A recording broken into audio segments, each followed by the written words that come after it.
मकर संक्रांति क्यों मनाते हैं? जानते हैं पौराणिक रहस्य। पौष मास में जब सूर्य धनु राशि को छोड़कर मकर राशि में प्रवेश करता है, तब मकर संक्रांति का पर्व मनाया जाता है और सूर्य धनु राशि से मकर राशि में प्रवेश करता है, इसीलिए इसे मकर संक्रांति के नाम से जाना जाता है।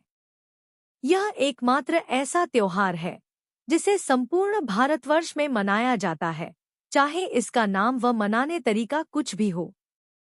वैसे तो यह पर्व जनवरी माह की 14 तारीख को मनाया जाता है, लेकिन कभी कभी यह त्योहार 12, 13 या 15 तारीख को भी मनाया जाता है, क्योंकि यह त्योहार पूरी तरह से सूर्य के मकर राशि में प्रवेश करने के दिन मनाया जाता है और सूर्य सामान्यतः 12, 13, 14 या 15 जनवरी में से किसी एक दिन ही मकर राशि में प्रवेश करता है।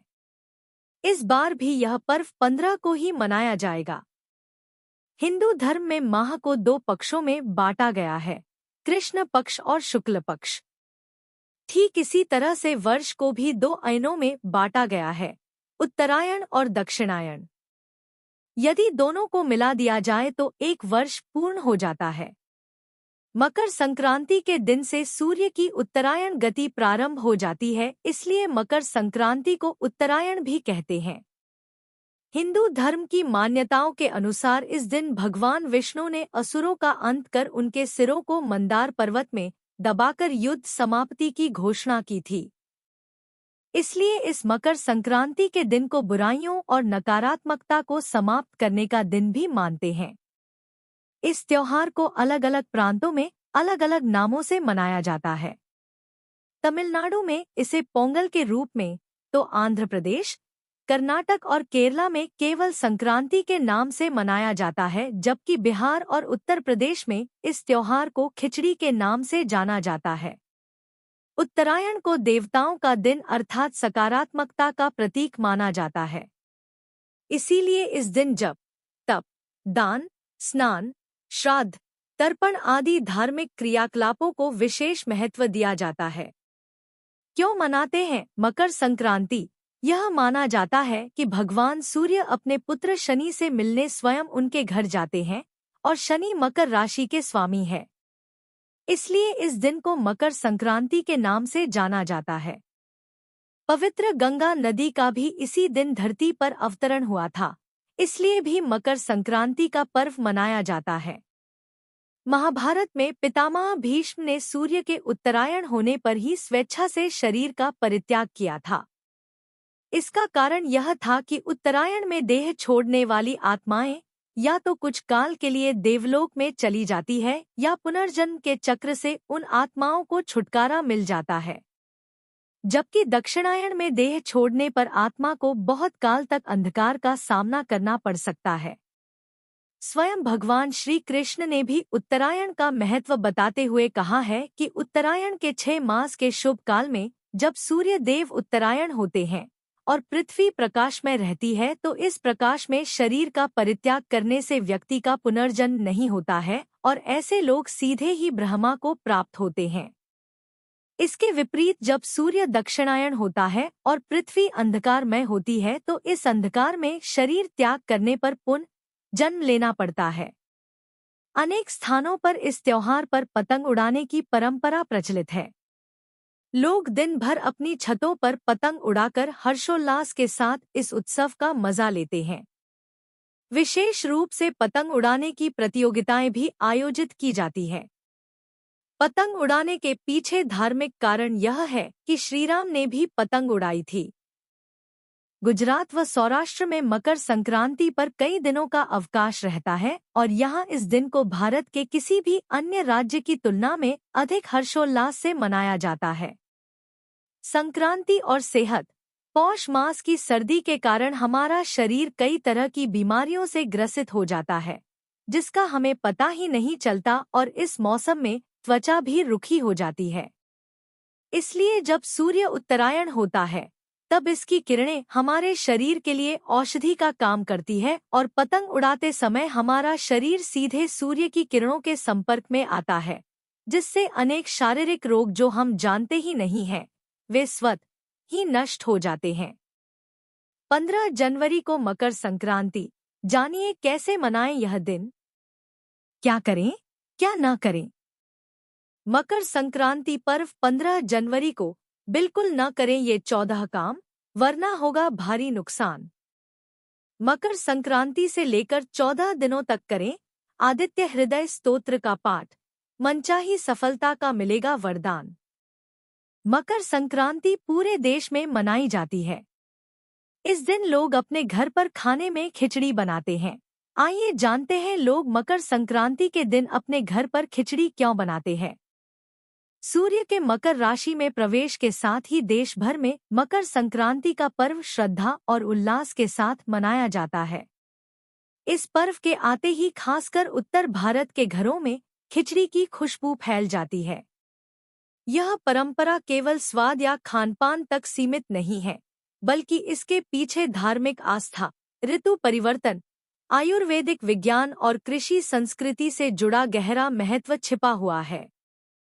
सदियों से चली आ रही इस परंपरा के अनुसार मकर संक्रांति के दिन घर में खिचड़ी बनाना शुभ माना जाता है और इसे भगवान को भोग लगाकर प्रसाद के रूप में बांटा जाता है।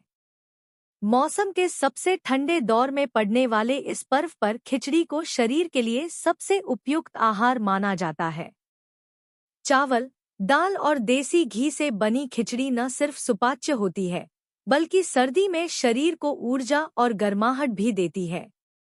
यही वजह है कि मकर संक्रांति को कई क्षेत्रों में खिचड़ी पर्व के नाम से भी जाना जाता है। नई फसल के स्वागत, सूर्य देव के प्रति कृतज्ञता और दान पुण्य की भावना के साथ जुड़ी यह परंपरा आज भी भारतीय संस्कृति की समृद्ध विरासत को दर्शाती है। मकर संक्रांति पर खिचड़ी क्यों बनाई जाती है? मकर संक्रांति के दिन सूर्य धनु राशि से निकलकर मकर राशि में प्रवेश करते हैं। इसे सूर्य के उत्तरायण होने की शुरुआत माना जाता है। इस समय ठंड अपने चरम पर होती है और शरीर की पाचन शक्ति अपेक्षाकृत कमजोर हो जाती है। ऐसे मौसम में खिचड़ी सबसे उपयुक्त भोजन मानी जाती है, क्योंकि यह हल्की, सुपाच्य और ऊर्जा देने वाली होती है। इसी वजह से इस दिन विशेष रूप से खिचड़ी बनाई जाती है। आयुर्वेद और स्वास्थ्य से जुड़ा महत्व। आयुर्वेद के अनुसार सर्दियों में शरीर में वात दोष बढ़ जाता है। खिचड़ी में इस्तेमाल होने वाले चावल, दाल और देसी घी शरीर को अंदर से गर्म रखते हैं, साथ ही पाचन को बेहतर बनाते हैं। बता दें कि खिचड़ी में पड़ने वाली चीजें सर्दी, जुकाम और कमजोरी से बचाव करते हैं। यही वजह है कि मकर संक्रांति जैसे ठंडे मौसम के पर्व पर खिचड़ी को सबसे संतुलित और लाभकारी भोजन माना गया है। जाने खिचड़ी, लोहड़ी, मकर संक्रांति और पोंगल में क्या अंतर है? धार्मिक और पौराणिक मान्यताएं। धार्मिक दृष्टि से मकर संक्रांति दान पुण्य का विशेष दिन माना जाता है। इस दिन खिचड़ी, तिल, गुड़, चावल और दाल का दान करना बहुत पुण्यदायी माना गया है। उत्तर प्रदेश और बिहार में भगवान को खिचड़ी का भोग लगाकर इसे प्रसाद के रूप में वितरित किया जाता है। एक प्रचलित मान्यता के अनुसार बाबा गोरखनाथ ने अपने शिष्यों को ठंड में पौष्टिक और जल्दी बनने वाला भोजन करने की सलाह दी थी, जिसके बाद खिचड़ी बनाने की परंपरा शुरू हुई। तभी से मकर संक्रांति पर खिचड़ी का विशेष महत्व माना जाता है। कृषि और नई फसल से जुड़ा संबंध। मकर संक्रांति एक फसल उत्सव भी है। इस समय धान और दाल की नई फसल घर आती है। खिचड़ी में नई फसल के चावल और दाल का इस्तेमाल कर प्रकृति और सूर्य देव के प्रति कृतज्ञता प्रकट की जाती है। यह भोजन किसान संस्कृति और समृद्धि का प्रतीक भी है। क्यों माना जाता है कि इस दिन खिचड़ी बनाना जरूरी है? लोक परंपराओं के अनुसार मकर संक्रांति पर खिचड़ी न बनाना शुभ नहीं माना जाता। माना जाता है कि इस दिन खिचड़ी बनाने से घर में सुख समृद्धि आती है, नकारात्मक ऊर्जा दूर होती है और पूरे वर्ष स्वास्थ्य बना रहता है। इसी वजह से इसे एक शुभ परंपरा के रूप में निभाया जाता है। मकर संक्रांति की खिचड़ी की विशेषता। इस दिन बनने वाली खिचड़ी सामान्य दिनों से अलग होती है। इसमें नई फसल का चावल, मूंग या उड़द की दाल, देसी घी, तिल और कभी-कभी गुड़ का इस्तेमाल किया जाता है। यही इसकी सबसे बड़ी विशेषता है, जो इसे धार्मिक और पौष्टिक दोनों बनाती है। सामाजिक और सांस्कृतिक महत्व। खिचड़ी ऐसा भोजन है जिसे हर उम्र और वर्ग का व्यक्ति खा सकता है। इसे बनाकर पड़ोसियों और जरूरतमंदों में बांटना सामाजिक एकता और भाईचारे का प्रतीक माना जाता है। यही वजह है कि यह पर्व केवल घर तक सीमित नहीं रहता, बल्कि समाज को जोड़ने का माध्यम बनता है। आप सभी को मकर संक्रांति की बहुत हार्दिक शुभकामनाएं। राधे राधे। हमारे चैनल को